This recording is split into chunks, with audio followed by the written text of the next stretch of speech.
Oh, so there we go. It is half time. I'm going to do a little bit of a different video.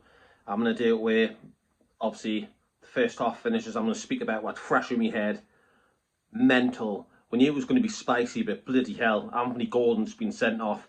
Newcastle United started the game so well. The first 25 minutes, Newcastle should have been 2 or 3 up. Absolutely bossing it. Every single player pressing, winning challenges, aggressive. Just a final third, it just isn't there. The little ingredient, we're missing Isak basically. We need a striker. But the first 25 minutes, Newcastle were unreal. And then all of a sudden, they just give a goal away. You know, Gravenberg, whatever he's called.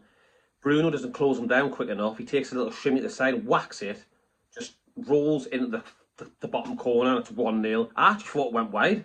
I thought it went down the side netting on the outside because I didn't know it was in. I didn't have a clue. But then I realised, fuck, he scored a goal. So that was 1-0. After they had no chances, Liverpool was all Newcastle, and a split moment by them, they've scored. That's what champions do. It was 1-0 to them, and then after that, it just got even worse. Gordon just basically ran from the other flank, closing down Van Dijk. Basically put a challenge in, put his stud on his sock, ripped all his sock down his leg, and they went to VAR, and he's given him a red card. He's changed it from a yellow to a red.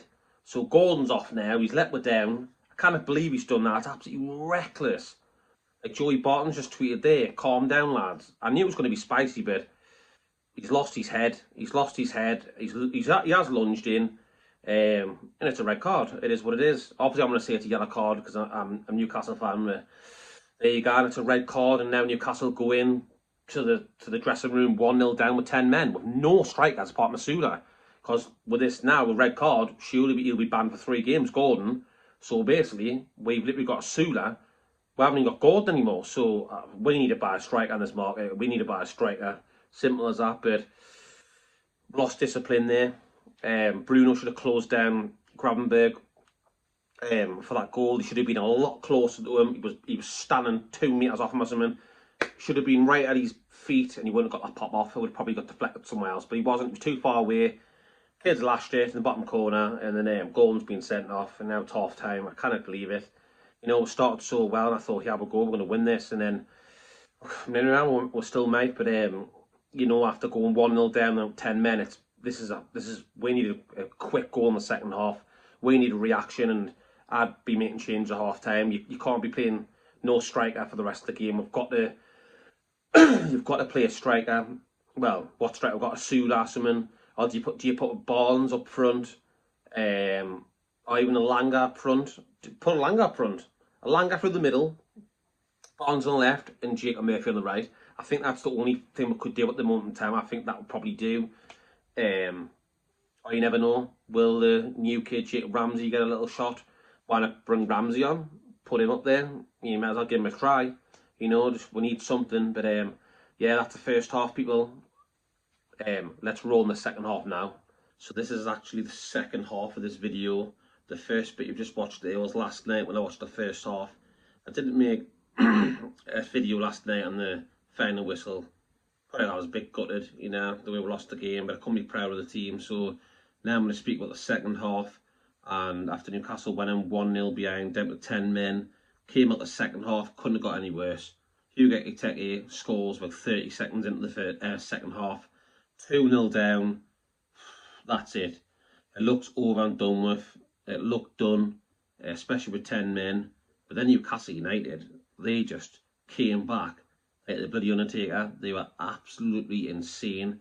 They came back, and a ball comes in, and Bruno Ramirez flicks it with his head in the bottom corner. Alisson tries to parry it away, but he can't get it. Goes to the bottom corner. Lovely guided from Bruno, flicks it to the far corner. That's 2-1, and then it's game on. And we're thinking, here we go, the crowd's up again, all revved up. And then William Masula comes on, and pretty much with his first chance, he gets a chance. He's one-on-one the goalkeeper, and he basically hits it, and it goes in. 2-2. It goes absolutely nuts. St James Park, it's fantastic. You're thinking now, yeah, we can go and win this, you know, even with 10 men. We can go and win this. And then the young lad, Rio, for them, I think the 16-year-old who's from Chelsea's academy, who actually signed for Liverpool recently, he scored the winner. I think Salah passed the ball through on the, about 10 yards there. We got whipped across. Soboslai done a dummy, went over the ball, landed that kid, smashed it in the back of the net. That was 3-2. A great goal moment for him, but 3-2, I think, was in the 90th minute or something like that. Absolutely gutted. Big mistake from Team Liverpool for me. He gets too sucked in the middle. He should have been more to the right. Then again, he had to go more central because there was a player running through. One of the wingers, probably a Langer, should have picked that up, tracked back. That's what I think. So that's where the error was. So yeah, ended 3-2, but I couldn't be proud of the team. We are absolutely amazing tonight. Even with 10 men, we were class. We never give up. 2-0 down, 2-2, could have won it. And then they stole it at the end with a kid, the 16-year-old, I think he is 16, 17-year-old, scored in a dying minutes. What a game, but Anthony Gordon has let us down. And he knows that. He came out, he's apologised on Instagram, he apologised to Virgil van Dijk because he saw the tramline marks down his leg. It did look really bad. When I first saw it, I didn't think of it, but when you look at that down the leg, it's definitely a red card. There's no denying that. You can see he studs went right down his leg. He had tram lines down his leg, and his sock came down. Everything. It was bad, but we all knew that in the heat of the moment. We were paid. I was paid. I thought someone would be getting sent off with all the Isak thing going on and all the stuff. I just knew that would be feisty. It would be spicy, and it was. But it was a very good game. Very proud. Now we'll bring on Leeds. I think it's Saturday. I think it's 5:30 kick-off. I think that might be on Sky Sports. Saturday Night Football, I think. Away at Leeds, Ellen Road. Sean Longstaff, please don't come back and haunt me. Touch wood. But yeah, big games coming up for us. And Anthony Gordon put this last night on his Instagram. I want to sincerely apologise to my teammates and the fans. My intentions were pure. I was just trying to create energy in the game, and I mistimed the tackle. I also want to apologise to Virgil. I would never intend to tackle somebody like this on purpose. We spoke after, and he knows that. More importantly, I'm so proud of the time I spent on the pitch and how we played tonight. The atmosphere from you all is what makes St James's Park so special. I love everything we stand for in the club, and no more than right now. I'll be back and better, the same as every other setback I've ever faced. See you soon. So he's come out, he's been a bigger person, responding, says he held his hands up, got it wrong, heat of the moment, bad challenge. So he's can't apologise, I mean? I respect him for doing that because it's the right thing to do. In the heat of the moment things happen there. It's football, it's adrenaline. And that's just the way it is. So that's what Gordon had to say about that. Now then, moving on, some interesting stuff now, which happened yesterday, but I didn't do a video on it, is that Newcastle had a £50 million bid rejected for Strand Larsen, the striker from Wolves. Apparently, it was £50 million on the table, instantly rejected. But there's something tonight is that Wolves are playing in the cup match, and he's actually on the bench. But is he on the bench because it's a cup game, possibly, or is he on his move to Newcastle United? And I know Newcastle United need to get strikers in fast because the fact is we haven't replaced Wilson yet. Isak doesn't want to play with him anymore because he is one completely able. The owners have had a meeting with him, I think it was yesterday, and he's told the higher people, Yasser, that he still wants to leave and he still wants to go to Liverpool. So nothing's changed. He came in, they've had a meeting, he still wants to go, he's still on strike. We just have to sell him.